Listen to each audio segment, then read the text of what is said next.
Based on the legendary filmmaker Satyajit Ray's short stories, Netflix has produced a mini-series with 4 episodes titled Ray. Satyajit रे ने अपने life time में काफ़ी legendary and iconic movies बनाई थी जिन्हें अभी भी मेन स्ट्रीम मीडिया में रेफरेंस किया जाता है। तो नेटफ्लिक्स के पर्सपेक्टिव से ये सीरीज को प्रोड्यूस और रिलीज करने का डिसीजन काफ़ी इजी रहा होगा। न सिर्फ इंडी आर्टिस्ट टाइप भी सत्यजीत रे को पूजते हैं, बल्कि आम आदमी भी उनके आईपी या उनके ब्रांड से वाकिफ है।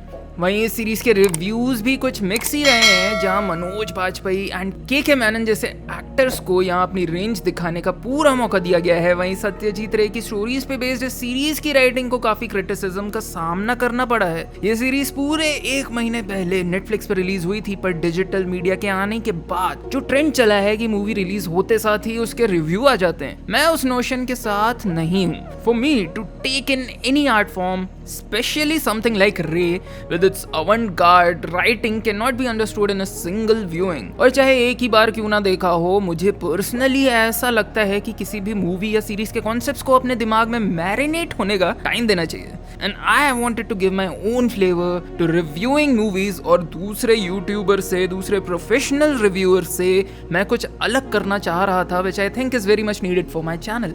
ये सीरीज इतनी बुरी भी नहीं है जितना क्रिटिक्स ने बताया है, बल्कि as a movie and content lover in general हमें इन सीरीज को बढ़ावा देना चाहिए और इन प्रोड्यूसर्स के एफर्ट की दाद देनी चाहिए, जहां हमें टिपिकल बॉलीवुड स्टोरीज की जगह कुछ अलग देखने का मौका मिल रहा है। Concluding all of that big intro, here are 4 things you missed in Ray. Runtime being too short and too long at the same time. इस सीरीज को 4 छोटे 60 मिनट के सेगमेंट्स में डिवाइड करना जहां अच्छा डिसीजन भी था, वहीं इसके बुरे पहलू भी हैं। On paper you can have these different actors with different calibers and experiences play out different characters in each story. You can explore the beautiful poignant writing of Ray and sprinkle it all around these segments, right? Well, in the final outcome, those sprinkles were the downfall for this series. As in taking Ray's writing as an inspiration, they almost ruin it to the point where the production quality is not on par with the acting showcased in the series, which was definitely the starting point. सीधे शब्दों में बोला जाए तो जो सत्यजीत रे की stories में विभिन्न प्रकार की जो थीम्स मौजूद रहती हैं, उन्हें इन 60 मिनट्स के एपिसोड में जबरदस्ती घुसाने की कोशिश की गई है, specially in the first episode, which is one of the weaker ones in my opinion.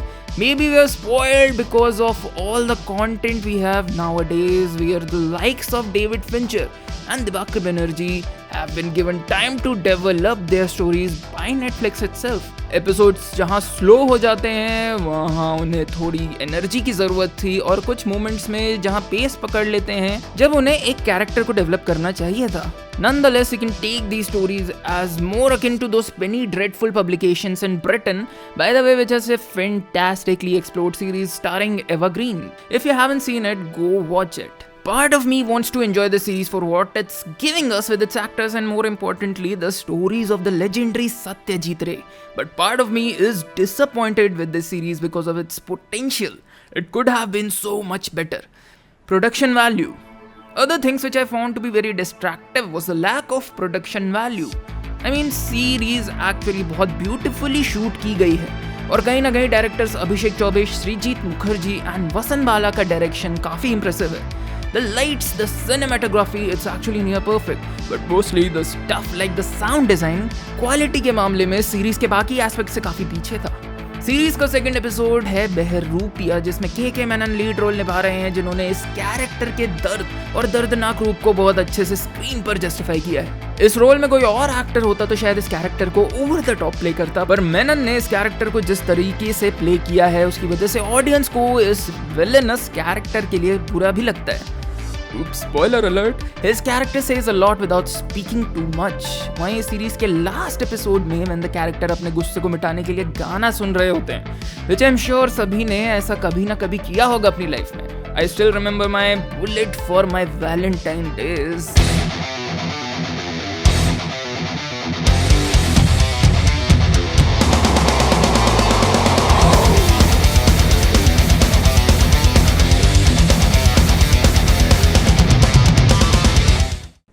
But यहाँ हमारा मेन कैरेक्टर अपना गम मिटाने के लिए मेटल नहीं, रॉक नहीं, बॉलीवुड का कोई रूआसा गाना नहीं, बल्कि कंटेम्परेरी जैज परकशन सुन रहा होता है। यस, अगर आपने इस जॉनरा के बारे में नहीं सुना है तो I am not surprise. I am sure कहीं ना कहीं एक म्यूजिक फैनाटिक सोच रहा होगा, technically this is not a music genre, you can not find it in Wikipedia anywhere. Well, to you my friend I say fuck you. Anyway, this whole lack of production value, it just makes the whole environment feel unnatural. और इस वजह से कोई possible character development भी suffer करता है। इसी वजह से because it just doesn't feel real. There's also a moment in that episode जहाँ कुछ लोग chant कर रहे होते हैं दीदी का नाम, पर हमें सुनाई देता है दीदी नहीं, DB।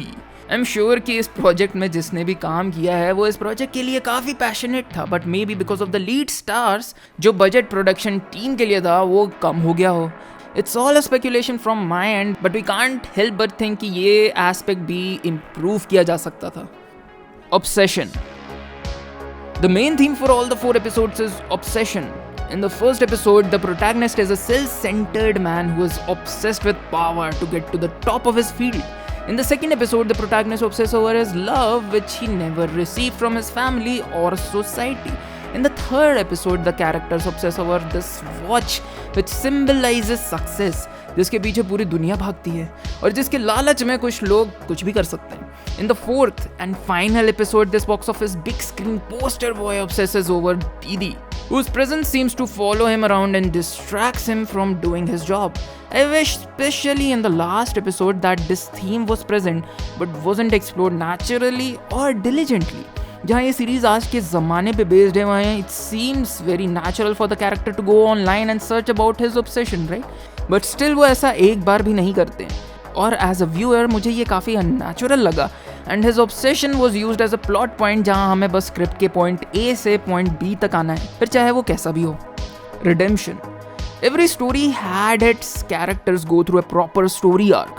यहाँ से एक कैरेक्टर की जर्नी चालू होती है, कहानी खत्म होने तक स्टोरी का इम्पैक्ट उन कैरेक्टर्स पे भी पड़ता है, जिस वजह से हम ऑडियंस भी उन कैरेक्टर्स से रिलेट कर पाते हैं. रे में कैरेक्टर्स अपने रिस्पेक्टिव एपिसोड से कहानी के एंड में रियलाइज करते हैं कि ये एक typical Bollywood fairy tale ending नहीं है. इन कहानियों से एक ऐसा पॉइंट भी सामने आता है जिसे हम अपनी असली जिंदगी में भी लागू कर सकते हैं.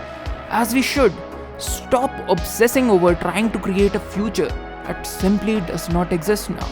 हाँ, ऐसे कुछ इंस्टेंसेस हम सबकी ज़िंदगी में होते हैं जिनकी वजह से हम अपने फ्यूचर को अलग या बेहतर करने की कोशिश करते हैं. It has happened to me too. And you know what's the hardest part of it all? It's to let go. अगर आप हमेशा नामुमकिन की तलाश में रहेंगे तो कभी आपको किसी भी चीज़ की पूर्ति नहीं मिलेगी. You'll never have that feeling of fulfillment in your life. That's how the stories end. And more than the characters, we as audience are made to realize that किसी भी चीज़ या इंसान को खोने का दर्द समय के साथ भी जाता नहीं है, पर समय के साथ आप उस दर्द के साथ रहना ज़रूर सीख लेते हैं. Please let me know in the comment section if you like the video or not.